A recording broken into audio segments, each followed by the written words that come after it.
நம்ம கௌதம் ஒரு பக்கம் எஸ்எஸ்கே கிட்டேருந்து எப்படியோ தப்பிச்சு வெளியே வந்துடுறாங்க. அதாவது எஸ்எஸ்கே என்னதான் வந்து பார்த்தீங்கன்னா 2வது இடத்துல இருந்தாலுமே கூட, அதே மாதிரி நம்ம கௌதமோட கம்பெனியை இப்போது யாருமே எடுத்து நடத்துறதுக்கு வந்து பார்த்தீங்கன்னா விருப்பமா இல்ல. அதாவது விருப்பமா இல்ல அப்படிங்கிறத விட, யார் எடுத்து நடத்தினாலுமே கூட கண்டிப்பாக வந்து பார்த்தீங்கன்னா உன்னோட முதல் இடத்துல இருந்த கம்பெனி கண்டிப்பாக வந்து பார்த்தீங்கன்னா ரொம்பவே பழைய நிலைமைக்கு வந்து போக போகுது.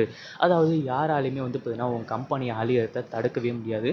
அதனால் நான் இப்போவே உனக்கு பம்பர் ஆஃபர் கொடுக்குறேன். நீ என்ன பண்ணுற, நீ வந்து பார்த்தீங்கன்னா பேசாமல் வந்து என்னோடய கம்பெனியில் ஜாயின் பண்ணிக்கோ. ஏதோ மாத வருமானமான வந்து பார்த்தீங்கன்னா உனக்கு வரும் அப்படின்னு சொல்லிட்டு இந்த எஸ்எஸ்கே வந்துட்டு சுற்றி சுற்றி வந்து பார்த்தீங்கன்னா இப்போது கௌதம் இருக்கிற நிலமையை வந்து பார்த்தீங்கன்னா எடுத்து காட்டுறாங்க. அந்த ஒரு டைமில் வந்து பார்த்தீங்கன்னா கௌதம் வந்துட்டு இந்த எஸ்எஸ்கேவுக்கு பயங்கரமாக சவால் விட்டுட்டு அங்கேருந்து வந்து பார்த்தீங்கன்னா கிளம்பி வந்துடுறாங்க. இது ஒரு பக்கம் இருக்கும்போது அடுத்ததாக வந்து பார்த்தீங்கன்னா நம்ம இவங்க அதாவது கார்த்திக்கு இப்போது நிறைய விஷயம் வந்து பார்த்தீங்கன்னா தெரிய வந்திருக்கு. அதாவது இங்கே வந்து பார்த்தீங்கன்னா இந்த எஸ்எஸ்கே வந்து பார்த்தீங்கன்னா ஒரு பக்கம் இவ்வளோ பெரிய பிரச்சனை பண்ணது, இந்த அஞ்சலி இருந்துட்டு கௌதம் கிட்ட சைனை வந்து வாங்கிட்டு வந்தது, இது எல்லாமே வந்து பார்த்தீங்கன்னா இப்போது நம்ம கார்த்திக்கு தெரிஞ்சு போச்சு. எப்படி அப்படின்னு பார்த்தீங்கன்னா இந்த தாக்ஷாயணியும் எஸ்எஸ்கேவும் சேர்ந்துக்கிட்டு இப்போது அந்த மகேஷை போட்டு தள்ளுறதுக்கு பிளான் பண்ணிட்டாங்க. அப்படி பிளான் பண்ணது மட்டும் இல்லாமல் அவன் வந்து பார்த்தீங்கன்னா மயிர் இலையில் வந்து உயிர் தப்பியிருக்கான். அந்த ஒரு காரணத்தினாலையும் எதுக்காக இவங்க வந்து பார்த்தீங்கன்னா இலக்கியாவோட பேரை சொல்லி அடிக்கிறாங்க, என்ன தான் நடந்திருக்கும், இலக்கியா தான் வந்து பார்த்தீங்கன்னா நமக்கும் இலக்கியாவுக்கும் எந்த ஒரு பிரச்சனையுமே கிடையாது, அப்புறம் எதுக்காக இவங்க இப்படி வந்து பண்ணுறாங்க அப்படின்னு சொல்லிட்டு யோசிச்சுக்கும் போது தான் இந்த அஞ்சலி தான் இது எல்லாத்தையுமே பண்ணுவா. ஏன்னா அஞ்சலி இவங்க எல்லாருமே கூட்டாளிங்க அப்படின்ற ஒரு விஷயம் அவங்களுக்கு தெரிஞ்சு போயிடுது.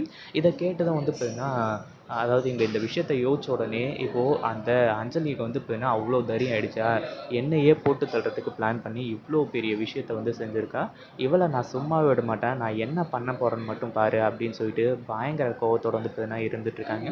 அதாவது மகேஷ் வந்துட்டு நேராக போயிட்டு கார்த்திக்கோட ஆஃபீஸில், அதாவது இப்போ கௌதமோட ஆஃபீஸில் கார்த்திக் வந்து பார்த்தீங்கன்னா மேனேஜர் அதாவது எம்டி ஆகிட்டாங்க இல்லையா, அதனால் அங்கே போயிட்டு வந்து பார்த்தீங்கன்னா உண்மை எல்லாத்தையுமே சொல்லிடுறாங்க.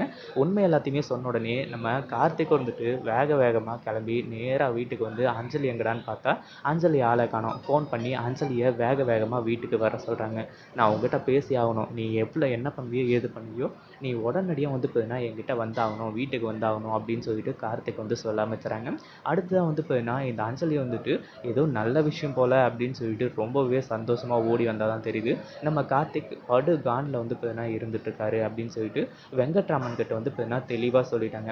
அப்பா எனக்கு இந்த சொத்து எதுவுமே வேணாம், அண்ணனோட கம்பெனி மட்டும் போதும், அண்ணனோட கம்பெனி எப்படி ஓவர்டேக் பண்ணுறதுன்னு எனக்கு நல்லாவே தெரியும், அண்ணன் வரமாட்டேன்னு சொல்லிட்டு வந்து சொல்லிட்டான், அதனால் என்ன நான் வந்து பார்த்தீங்கன்னா அண்ணனோட கம்பெனியை முதல் இடத்துக்கு கொண்டு போவேன் அப்படின்னு சொல்லிட்டு வந்து சொல்கிறது மட்டும் இல்லாமல் இருக்கிற சொத்து எல்லாத்தையுமே இந்த வீட்டை மட்டும் விட்டுருங்க, மற்ற சொத்து எல்லாத்தையுமே வந்து பார்த்தீங்கன்னா அண்ணனுக்கு தேவையில்லை அப்படின்னா எனக்கும் தேவையில்லை, நீங்கள் அனாத ஆசிரமத்துக்கு எழுதுறதுக்கு என்ன வேலையோ அதை மட்டும் பாருங்கள் அப்படின்னு சொல்லிட்டு வந்து சொல்லிட்டாங்க. வந்த அஞ்சலியை வந்து பார்த்தீங்கன்னா இப்போது நம்ம கார்த்திக் வந்து போட்டு பொழந்து எடுத்துகிட்டு இருக்காரு. இதுக்கப்புறம் கார்த்திக்கால் அதாவது அஞ்சலியால் வந்து பார்த்தீங்கன்னா எதுவுமே பண்ண முடியாது அப்படின்ற ஒரு சுச்சுவேஷனும் வந்து பார்த்தீங்கன்னா உருவாக ஆரம்பிச்சிடுது. இதை பற்றி நீங்கள் என்ன நினைக்கிறீங்க? இதுக்கப்புறம் இந்த அஞ்சலி எப்படியாச்சும் வசமாக சிக்கிக்கிட்டு அந்த கௌதம் கிட்டேருந்து சைன் வாங்கிட்டு வந்தாங்க இல்லையா, அது வந்து செல்லாத மாதிரி பண்ணிட்டாங்க அப்படின்னா எப்படி இருக்கும் அப்படின்றத கமெண்ட் பண்ணுங்கள். இந்த வீடியோ பிடிச்சிருந்தா லைக் பண்ணுங்கள், ஷேர் பண்ணுங்கள். இப்போ தான் நம்ம சேனலுக்கு ஃபர்ஸ்ட் டைம் வரீங்க அப்படின்னா சப்ஸ்கிரைப் பண்ணிக்கோங்க.